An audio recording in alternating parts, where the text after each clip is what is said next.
Juan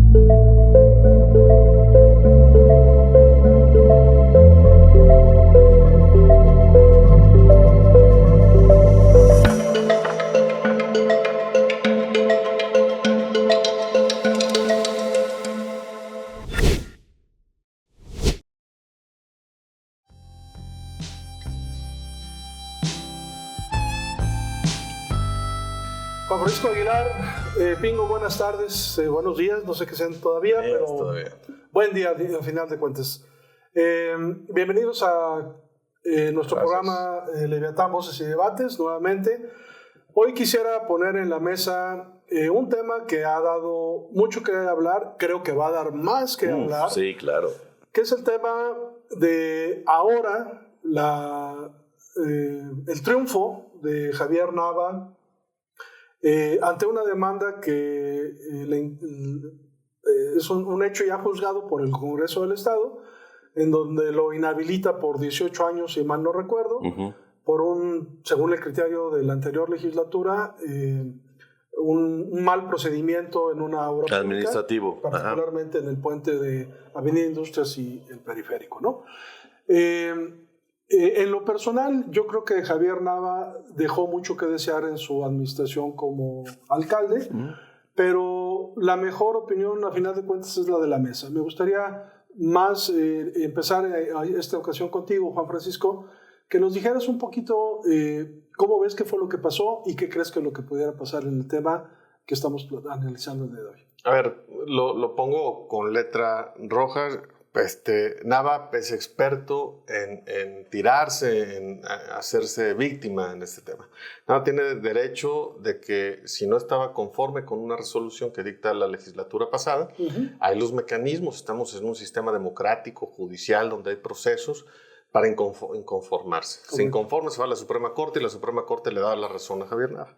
Y la Suprema Corte dice, ¿sabes qué? Es que no tuviste que haberlo sancionado, ya que eso es exclusivamente competencia de los juzgados, de los tribunales. Okay. Entonces, con esto sale Nava aventando confeti, diciendo que ya ganó, que siempre ha ganado y siempre él dice la verdad y que volvió a derrotar. Tal. Perdón, oye, hace un video fuera del edificio de la Suprema Corte de la Ciudad de México, me pareció exagerado, pero bueno, perdón. Y que los 27 legisladores, también aquí lo pongo con rojo, no obstante que yo estaba en esa legislatura, que los 27 legisladores recibimos instrucciones casi de Palacio de Gobierno para poder votar de esa manera. Y lo cierto es de que no, yo formé parte de la Comisión Jurisdiccional y en esa parte, ser parte de esa Comisión Jurisdiccional, yo por lo menos voté, razoné, estudié conforme a los conocimientos que tengo, y para mí, independientemente de que la Suprema Corte haya dicho, le haya dado la razón,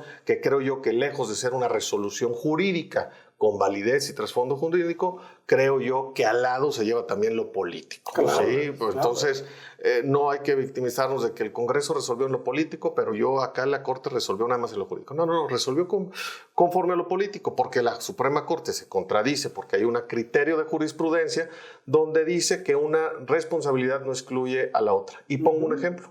Un juez federal a la mera hora agarra una pistola y le da un balazo a una de sus trabajadoras. ¿Lo pueden sancionar penalmente? Claro, ¿no? Sí. Homicidio, claro. Que lo haya matado. ¿Lo pueden sancionar administrativamente? Pues claro, pues también. Claro. Sí, están en sus funciones, hay un procedimiento. ¿Lo pueden demandar civilmente por daño moral? Pues yo creo que también, sí. Inclusive lo pueden señalar y llevar un procedimiento, porque los jueces federales son sujetos a juicio político. Entonces, ¿lo podrían llevar a juicio político? Pues yo creo que también.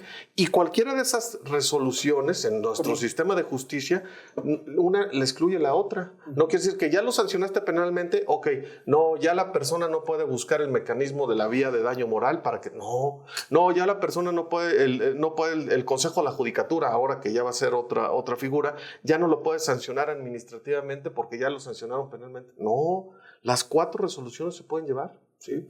Entonces, la Corte ya se ha pronunciado en esta. En esta dice, el Congreso actuó mal, la Suprema Corte es el máximo tribunal, hay que respetar, no hay nada más que respetar en eso, pero de ahí que se comparta esa resolución. ¿No? Y creo yo que el trasfondo de todo esto puede ser que Nava en sus funciones tenga la razón en que hay actos de corrupción ahorita que quiere señalar, la inseguridad ha ido creciendo, todo lo demás puede ser que tenga toda la razón. Pero lo que creo que no se debería o no es válido llegar a victimizarse en ese sentido y a la mera hora decir que suceden ciertas cosas que realmente nunca sucedieron. ¿Sí? Pero perdón, antes de dar la palabra a Pingo, entonces podríamos pensar que hubo cierto manejo político, mano negra, en la resolución. Pues no mano negra, pero sí hubo seguramente lo que yo podría alcanzar a ver sin que tenga las pruebas, claro. Es de que yo veo a un ejecutivo que se confió, que igual y no operó en lo político, si tenía interés en ese asunto, y a un Javier Nava que operó políticamente para que darle la vuelta al asunto y dictar esa resolución. Entonces, el trasfondo de todo esto también, y es interesante porque Nava en automático se vuelve un actor pero fuerte para el 2027. ¿Sí? Lo voy a decir en broma, verás, pero a ver quién aguanta a Javier Nava de aquí en adelante. Pingo. Oye, no más para aclarar, ¿quién llevó el caso de el resolutivo de la Suprema Corte? ¿Qué magistrado lo hizo? Fue una ministra relacionada con Morena, de las que inclusive creo que Loreta. Creo que Loreta, y hay correlación. Claro, en el dado caso de que lo que tú preguntabas, si hay trasfondo, bueno, ese puede ser. Ahí está la respuesta. Pero bueno, claro. ¿Qué pienso? Pues pienso primero, qué padre lo que acaba de decir Juan Francisco, porque creo que es la primera vez que escucho a alguien afectado, en cierto sentido, expresar algo de la manera más pulcra y más directa de lo que pasó. Profesional. Ahora, viendo al tema, primero, ¿qué pienso yo Yo me iría al origen de todo esto. ¿Cuál es el origen de todo esto? Que Javier Nava, siendo alcalde, no se cansó de estar denunciando hechos de corrupción de su antecesor, que es el padre del actual gobernador. Y demostrándolos los que había... Y después lo vimos que así fue, ¿no? Pero, entonces, ¿eso qué le ganó? Una animadversión por parte del gallardato en general, y que quitando todo lo que acaba de decir Juan Francisco y viéndolo desde el punto de vista político, pues estaban cobrando venganza con él, tratándole de encontrar el dinero negro. Que comprueba dos cosas. También hay actos de corrupción por los que acusan corrupción, también existen, y si no, la denuncia no se hubiera llevado a cabo. Pero volviendo al tema de qué fue lo que lo originó, es que pues se le fue encima la gallardía, y entonces ya desde antes, si tú veías todos los medios que pertenecen al régimen, un día sí y un día no, y todos los días le tiraban a Javier hasta porque iba al baño, cualquier cosa. Yo hice caricaturas al respecto, de hecho, porque era tan obvia el ataque que hacían que daba risa, o sea, era una vergüenza, claro. ¿Sí? Y era una vergüenza que hicieran eso. Sí. Pero volviendo al tema, entonces, ese es un punto muy importante. Segundo lugar, saco un poco el tema para hacia acá, que es lo que lo que siempre he preguntado. ¿Por qué el actual alcalde no siguió esas denuncias que hizo Javier Nava? ¿Por qué desaparecieron? ¿Por qué se detuvieron? No sé. Y también, ¿por qué la fiscalía tampoco las continuó? Eso es bien interesante plantearlo, porque ahí hay algo raro en ese aspecto. Entonces viene todo este proceso. Javier Nava dice, he visto las entrevistas que ha dado, he escuchado las entrevistas que ha dado, y él dice que cuando lo inhabilitan el Congreso del Estado, bien o mal, a él se había amparado para este resultado. Durante todo este tiempo quiso permanecer fuera de foco, digamos que respetando, y eso se me hace muy raro, pero como tú dices, haciéndose la víctima, digamos que respetando la inhabilitación. Que si estaba en juego o no, él se mantuvo alejado. Y esto yo creo que, desde mi punto de vista, tira la idea de que en el 27 esto lo convierte en un personaje. Yo lo dudo, pero bueno.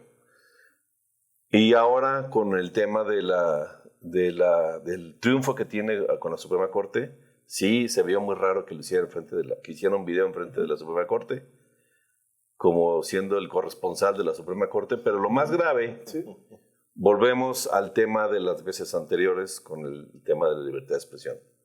Particularmente un asunto que hubo antier. Le hace una entrevista en vivo Carmen Aristegui por radio, y a su vez Carmen Aristegui o el noticiero de Carmen Aristegui tiene enlaces nacionales con diferentes estaciones. Aquí en San Luis es la 99.3. Anuncian la entrevista con este cuate y cuando va a empezar la entrevista, se va a la entrevista del radio y empiezan a poner música. Es que se fue la electricidad y no. Y se escuchaba la música. Ah, bueno. Entonces, aquí el tema, desde mi punto de vista, radica en algo bien importante. Javier Nava, desde que se le ocurre hacer esas denuncias, es el patito feo del gallardismo y lo van a traer así una y otra vez y van a intentar estarlo acosando y disminuyéndolo conforme puedan. Porque lo peor que les pudo haber pasado es haberle ganado al papá el ayuntamiento. Eso fue lo que les acabó todo. O sea, cuando él le gana a don Ricardo Gallardo, ese fue el primer punto en contra de él, ¿no? Pero ya cuando llegamos a este punto, en el caso de la estación de radio, donde se censura, porque es evidente, no nos hagamos tarugos, esto no fue una coincidencia y no se le fue planeado totalmente. A lo que voy es esto, los tentáculos del poder, hasta dónde llegan, para un caso en particular como el de Javier Nava, que él lo haya ganado en la Suprema Corte, y segundo lugar, la respuesta oficial respecto a ese triunfo. Entonces... A ver, yo estoy completamente de acuerdo contigo. Digo, un acto de ese tipo no es válido. Sí, no. Ni siquiera en los peores tiempos de la dictadura priista, que era común y corriente censurar, desaparecer, amenazar. Bueno, el origen del 7 de junio, Día de Libertad de Expresión, claro, se da por un tema de falta de papel para los periódicos, una historia que ya platicaremos alguna vez. Es injustificable. No se vale, sea Javier Nava, sea el que sea. Es un tema que haya sido como haya sido, de ya don Felipe Calderón, no se vale, no se justifica. Pero déjame profundizar un poco también lo que decía Juan Francisco del 2027, que lo convierte en un actor. Y yo creo que, sin lugar a dudas, Javier Nava quiere ser un actor para 2027. Ah, claro. Lo que yo preguntaría es, ¿y por qué partido político? Y quizás tú me vas a decir, mira, ya puso a Sebastián ¿por Pérez? No, PRD ya no existe. No, por redes sociales tampoco. Tampoco. Pero a ver, su única salida que pudiera tener es el reposicionar primero a Sebastián Pérez, o exsecretario general del Ayuntamiento Movimiento Ciudadano, y tratar de cerrarle el ojo a Marco Cortés, a Maínez, a Dante Delgado. Y a Marco Gama. A Marco Gama, claro, ¿no? Pero de ahí en fuera, Morena, sí existe la posibilidad, pero yo no creo, porque la fila en Morena es muy larga y los ánimos están muy encendidos. Sí. No creo que sea una entrada ahí, ¿eh? Esta mesa es para contrastar las ideas y dejar, que obviamente la gente en ese razonamiento pues haga su propio criterio. Bienvenidos. Pero creo yo, y lo quiero poner porque lo que yo alcanzo a ver, igual y ya lo vieron ustedes, y no sé si coincidan, es, a ver, Javier Nava, el último partido por el que participó fue Morena. Sí. Los resultados del Poder Judicial de hace un par de semanas. Ahí están. Perdió Morena. Una derrota para Morena. San Luis Potosí perdió Morena. No sé si tenga el mismo ánimo la mujer u hombre que estaba levantando la mano por Morena de venirse a participar en el 2027 o diga, no hombre, allá no hay estructura. Yo me voy. Claro. Nada, ¿la quieres? ¿Te refieres a la secretaria de Gobernación? Pásala. Que posiblemente porque se oía, claro. O la presidenta del Partido Morena, que también se escuchaba, claro. ¿no? O también Gerardo Sánchez, que también se escucha, ¿no? Por eso digo hombres o mujeres, ellos dos, o Gerardo, y ahora se vuelve Nava. Ahora, quien le ayuda en esa resolución es Loreta, la ministra Loreta, que es Morena. Sí, completamente. No hay que perder de vista, vamos, que podría ser Morena. Sí. Y quien no está de acuerdo en el contexto nacional de que posiblemente vayan en una alianza verde, Morena en San Luis Potosí, pues viene desde el tema nacional, que no se alcanza a visualizar que quieran ir en alianza, porque ya la presidenta de la República sale diciendo una cosa, y luego Morena, la presidenta Morena dice no a familiares, y aquí el gobernador tiene dos alfiles fuertes, pero son sus familiares. Exacto. Entonces posiblemente Morena diga, yo no. ¿Quién levanta la mano? Y unos digan, no, pues yo no, porque pues, no hay estructura, tal, y en eso viene como la película del Rey León alzando a Javi Nava. Pon musiquita aquí, mi querido Omar. Puede ser, a ver, yo me estoy diciendo unas ideas, no sé si las comparto, yo me estoy haciendo ahorita unas ideas. En la teoría de escenarios, un escenario siempre es posible, la pregunta es qué tan probable es, o qué tan altamente probable es, ¿no?